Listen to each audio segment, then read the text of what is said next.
Olá, você vai fazer o concurso da Cefaz da Bahia, não é? E você vai ter que enfrentar discursivos, naturalmente. Meu nome é Júnia Andrade e eu vou te passar 5 dicas muito importantes. Não importando sua área, se é a C03 ou se é a A01, ou seja, se é a área orçamentária, se é a área tributária, as dicas vão para todas as pessoas que vão fazer discursivas. Eu tenho visto, né, aqui vocês estão pegando um exemplo, a partir de temas que pertencem ao nosso curso, turma de redação, tá bom? Eu vou comentar com base neste exemplo algumas falhas que a gente analisa exatamente do pessoal que vai fazer esse tipo de concurso, que vai escrever uma redação técnica. Bom, a primeira questão, deixa eu puxar aqui outro tema, na verdade, antes de eu falar daquele lá.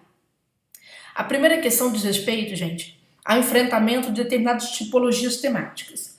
Por exemplo, se você é da área de administração e controle, né, na área de finanças, na área orçamentária, naturalmente você fica esperando um tema que venha falar, orbitar neste campo, que venha falar, por exemplo, sobre orçamento, sobre LRF, alguma coisa assim, não é? Porém, o que acontece às vezes? No curso, nós trouxemos vários temas dessa natureza. Aliás, a tendência, até falo para vocês, é que a banca traga para você um tema até fácil, tá? Tem sido assim nos últimos anos. Porém, gente, quando a gente propôs um tema da área de economia, né, que está lá dentro do seu programa e que pode cair para você, o que a gente notou? Nossos alunos pararam de escrever. Né? Um ou outro aluno escreveu, mas a maioria pulou este tema e foi para o tema 4, para o tema 5. Né? O que acontece? Deixa eu te dar uma dica muito importante. Por mais que você não tenha afinidade com o assunto, é nesta hora que você precisa escrever, tá certo? Então aqui você precisa escrever sobre este tema. Por quê? Porque ele é uma oportunidade para você pesquisar o assunto. E o assunto está falando sobre endividamento, gente. Bem ou mal, é um assunto que é atual, tá certo? Mesmo que não seja o centro, o cerne daquilo que você espera para a discursiva, não fique com essa ideologia na cabeça de que as coisas o rio vai correr para o mar, sempre não. Porque já aconteceu, sim, na Fundação Carlos Chagas, já aconteceu, por exemplo, uma prova da área de contabilidade, que havia 2 tipos de questões. A banca trouxe uma questão de direito administrativo em contabilidade, que os caras não souberam mexer e a questão era muito simples. A questão era muito... assim, eu não me lembro a questão agora, mas eu me lembro que era assim, era a base do direito administrativo, mas as pessoas até sabiam, você notava pelo esboço que as pessoas sabiam aquela questão. O problema foi exatamente o quê? Falar sobre aquilo se nunca se escreveu sobre aquilo. Então a dica que eu dou, enfrentem sim, independente dos seus cursos de discursivas, temas que vocês, com os quais vocês têm pouca afeição. Falar sobre tipos de orçamento, isso é muito fácil. Isso você vai falar, seu vizinho vai falar, etc. Tá bom? Então, aprendam a escrever sobre assuntos com os quais você não tem afinidade, porque você precisa saber como que você iria se virar no dia da prova. Quem gosta de pesquisar, melhor ainda, porque a pessoa vai aproveitar para fazer um estudo dirigido, tá bom? Então, essa é a primeira dica que eu tenho para você. A segunda dica, deixa eu ver se eu tenho nas discursivas que eu trouxe aqui. Não nesta, mas vai servir para todo mundo que eu vou falar. Eu vou pegar aqui outra discursiva, vou pegar do pessoal da área tributária. Aliás, o pessoal da área tributária escreve, não é que tem escrito melhor, né? Eles têm enfrentado com menos sofrimento seus temas, né? É o pessoal que está aproveitando todos os cursos. Também esse Cefaz, então é a casa deles. Vamos lá. Atenção. Assim, ótimo.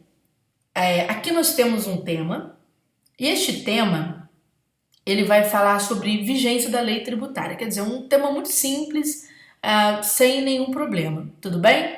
E aí nós temos aqui três itens, esses 3 itens, um pergunta sobre a disciplina geral, um item mais introdutório, tem esse caráter, né, de se perguntar de que forma está disciplinada a vigência da lei tributária, considerando seu aspecto geral, qual seria a importância de observar em princípios, né, relacionados à vigência de lei, e quais seriam as datas da vigência de uma lei em comento. Então vem um estudo de caso, porque é isso que vai acontecer, você vai analisar, tá certo? Um caso e vai produzir uma resposta. Em geral, as 2 primeiras questões da FCC são questões teóricas, mas para você fazer o pano de fundo, conforme o que a lei preconiza. E depois você tem o desfecho da questão, em geral, que é a aplicação do caso em estudo. Em geral, às vezes acontece ter também a análise em todos os tópicos sobre o caso. Enfim, Na hora de escrever, por exemplo, sobre a vigência da lei, o que acontece? O aluno fala um pouquinho, depois fala mais um pouquinho sobre essa vigência da lei. A minha dica é: não fragmentem tanto texto assim. Por que vocês não podem fragmentar tanto texto assim? Não é que vocês vão perder grandes pontos, mas é que agora, gente, a FCC mudou a tabela de análise. Antes, o que a FCC fazia? Vamos recordar. Ela só analisava praticamente o conteúdo. Ela trazia aqui o questionário, via uma resposta padrão como esta, não é? E a banca colocava ali, o examinador colocava a pontuação correspondente, que é a nota correspondente ao alcance, né? Ao resultado dessa questão. Porém, agora ela mudou a sua tabela. A gente não sabe se essa tabela vai implicar exatamente no concurso da Cefaz, esta nova tabela. Mas é que essa nova tabela apareceu no último concurso, apareceu para várias áreas da CLDF, que foi o último concurso com discursivos que a FCC fez. Então agora, esta nova tabela traz critérios de redação e critérios gramaticais de forma bem explícita. Então, um dos critérios que você tem é a análise da estrutura textual, que vai analisar se o seu texto tem introdução, se ele tem desenvolvimento, se tem conclusão.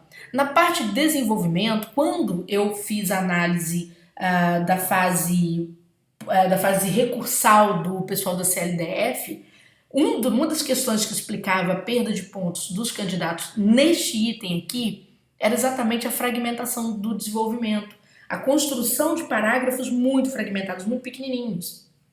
O examinador bateu em cima, chegando a tirar até meio ponto, né, em um. Aqui no curso a gente praticamente reproduziu aquele espelho para que o nosso aluno já pudesse ir para a prova com esse pensamento do que ele precisa fazer, né? Então, esse detalhe você também precisa guardar. Evite, independentemente da sua área, se é A01, se é C03, fragmentar tanto a resposta. Procure construir respostas mais inteiriças mesmo, tá bom? A gente pôde perceber uma valorização, por exemplo, nas correções da CLDF, de alunos que faziam respostas mais inteiras, né, do que de alunos que faziam respostas mais fragmentadas, mesmo estando o conteúdo correto. É claro que a banca não tirou nota de conteúdo, ela veio aqui em estrutura, já que tem esse critério para avaliar agora, e cortou o mal pela raiz, tá bom? Então, cuidado com isso daí, tá? Outra questão para que eu quero chamar a sua atenção é a questão da precisão temática. Né? A maioria não consegue escrever com precisão. Aliás, eu não sei o que acontece que os candidatos não conseguem escrever com precisão. Como assim? Eu vou pegar aqui o exemplo do pessoal da área orçamentária. Neste tema, nosso tema 3, né, a gente avançou para uma área assim, inesperada, de propósito, que era para causar um bolo na vida das pessoas, né, simular uma situação um pouco mais difícil, em que os alunos teriam que falar sobre alguns aspectos sobre alguns componentes da dívida pública, em especial da dívida bruta do governo geral, não é? E aqui já vieram os componentes prontos. Então aqui você tem contribuição do governo, da dívida externa, da dívida imobiliária interna, das operações compromissadas, etc. Você vai ver que às vezes na hora que o aluno vai responder, ele não presta atenção para esses itens que já estão orientados para ele, não é? Então ele vai falar aqui, fazer uma introdução sobre a dívida bruta do governo geral, tudo bem, e ele vai falar de novo da composição da dívida pública. Não é mais para falar isso, é para você explicar como que aqueles fatores contribuem para o endividamento. Aqueles fatores já fechados. E veja que o aluno repete que esses fatores existem. Ele vai falar, por exemplo, a composição da dívida pública, segundo a Universidade Financeira, abrange empréstimos contraídos pelo governo cedidos por instituições tais. Esses empréstimos servem, por exemplo, para financiar o déficit, ok. Segundo o economista Eduardo Moreira, mais de 90% da dívida pública corresponde à dívida imobiliária e mercado, às operações compromissadas do Banco Central e tal. Então, quer dizer, lá já tinha isso, era explicar como que esta parte aqui influencia na composição da dívida. É claro que o aluno ele vai dar ele dá uma explicação um pouco mais generalizada, dizendo os quantitativos em torno desses componentes, né? Um fator tem influência maior do que o outro. Você não precisa saber os percentuais, mas saber que um é o maior causador e o outro é o menor causador. E precisa trazer pelo menos uma explicação mínima sobre isso. Como esse elemento já apareceu ao final do parágrafo, o que a banca vai fazer com a sua nota? quando você se perde, ou seja, você começa a responder assuntos que ela não te perguntou, ou simplesmente a parafrasear o que ela trouxe, veja a abrangência, né, e que isso aqui acabou ocupando. Então você vai ver que aconteceu isso aqui. O que que vai acontecer? A banca vem aqui. Além de você perder nota em conteúdo pela falta de conteúdo, né? Por exemplo, valendo 20 pontos, ali não se conseguiu nem 10 pontos, naturalmente, né? Você também não consegue adequar o seu texto ao tema arguido, que é um critério de redação que agora tem vindo nas análises da FCC. Então, como ele não se conseguiu, a banca faz uma proporcionalidade em relação à sua nota. Você pode ali perder em torno de 0,33 por ponto, né? Vamos dizer o seguinte, por conta daquela resposta que ficou bem en passant, com pouca objetividade, tá certo? Então eu sempre falo para vocês, prestem atenção que de fato está sendo questionado, para que você não tenha problema.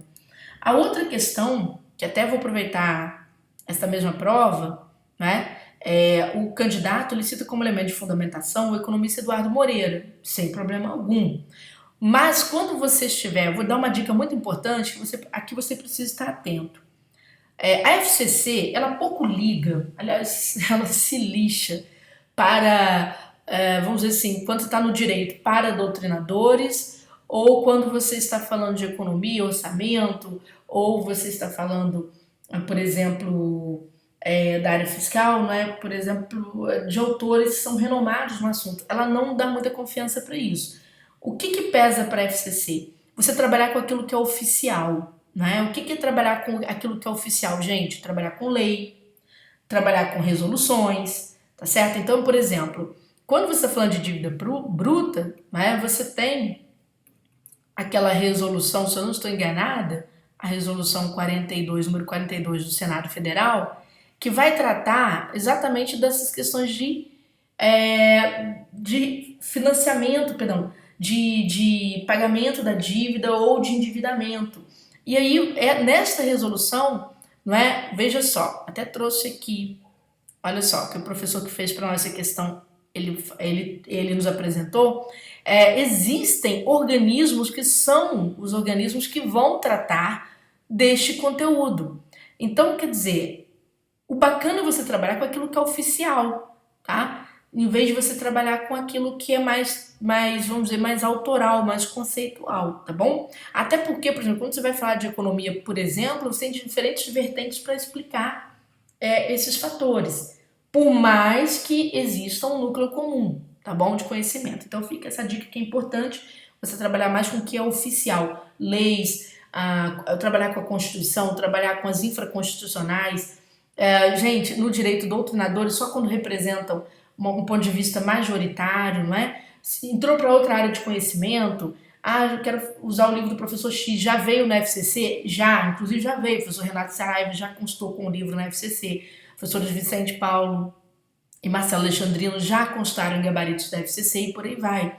Mas o interessante mesmo, mas aparece muito na área do direito esses nomes. Quando você chega na área de controle ou área fiscal, você não vai ver a FCC justificar praticamente nada com nomes desses especialistas. Então ela procura justificar mais com normas, informações que têm um caráter oficial, tá bom? E por fim, né, a última dica que eu vou deixar é para o pessoal da área fiscal, mas serve também para todo mundo, de certo modo, né, que vá fazer uma prova discursiva que tem que fazer algum cálculo, de repente, que não sabe ou está inseguro. Eu vou explicar qual é o fator e você vai conseguir encaixar na sua cabeça direitinho aí. Por exemplo, essa questão para a área fiscal tratou da vigência da lei. Então se falava sobre a questão do IPVA, né, que havia sido publicada uma lei no dia 20 de novembro de 2018, tá certo? Fazendo uma majoração da alíquota do ICMS e uma mudança à base de cálculo do IPVA. E aí se questiona o aluno quando que essa lei, né, vai entrar em vigor ou quando que ela vai produzir efeitos. E o que aconteceu? O aluno olha aqui, 20 de novembro, o que ele pensa? 20 de fevereiro, observando o princípio da noventena, não é? Tá. Porém, na verdade não é esta data, porque nós temos 2 meses que tem 31. Então, ou seja, cairia para 18 de fevereiro. Mas aí você fala, poxa, eu nem me lembro lá que mês que tem 31. Então eu vou te dar uma dica. Quando isso acontecer e que você não tiver a numeração exata, diga para a banca que, né, que será eficaz ao final do mês de fevereiro, por exemplo. Tá? Quando você fala ao final do mês de fevereiro, o examinador encontra uma trava. Ele não pode dizer que está errado, embora também não esteja 100% correto. É que se você colocar 20 e no gabarito tiver 18, ele já dá essa resposta como errada, entendeu?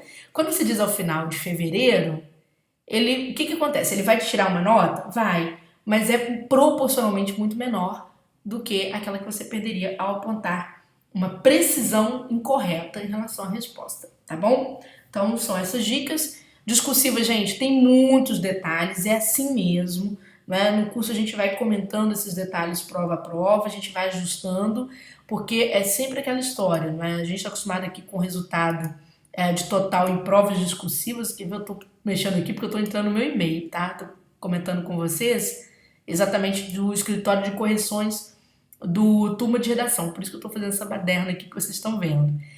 Só para vocês terem noção, não é porque que eu vou abrir meu e-mail, porque, gente, exatamente foi ontem, deixa me ver, né? Eu recebi uma redação da FCC com um total na nota, né? Uma aluna mandou, a irmã dela veio estudar conosco e ela mandou, ela vai fazer o concurso do BRB conosco, né?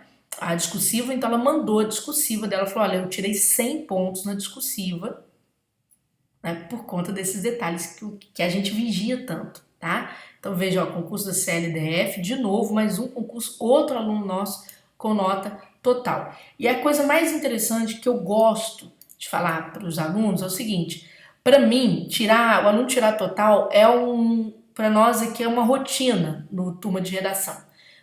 O que eu estou querendo que deixe de ser rotina? Né? O nervosismo. Exatamente essa expressão que eu quero que pese do concurso público. Fiz a prova com muita segurança. Fiz a prova com muita segurança. Não tem preço ler isso, tá? De vez em quando eu leio isso daqui, achei proveitoso e chamo a atenção de vocês para isso, tá bom? Gente, quiser estudar conosco, turma de redação, a gente está com promoção no mês de maio, Dia das Mães, não é? E tal, nos procure, que ainda dá tempo de você se preparar para a discursiva, tá bom? Mas tem que assistir a todos os vídeos, porque esse resultado da Kelly Oliveira só aconteceu porque ela assistiu a todos os vídeos. Então não deixa preguiça, principalmente o pessoal da área orçamentária que não está assistindo a todos os vídeos, eu capto pela qualidade das correções, não é? O pessoal da área fiscal está. Então, de olho nisso aí. E se você da área orçamentária, fique esperto, não é? Se o outro não está assistindo, faça esforço você mesmo, tá bom? Beijo grande para vocês.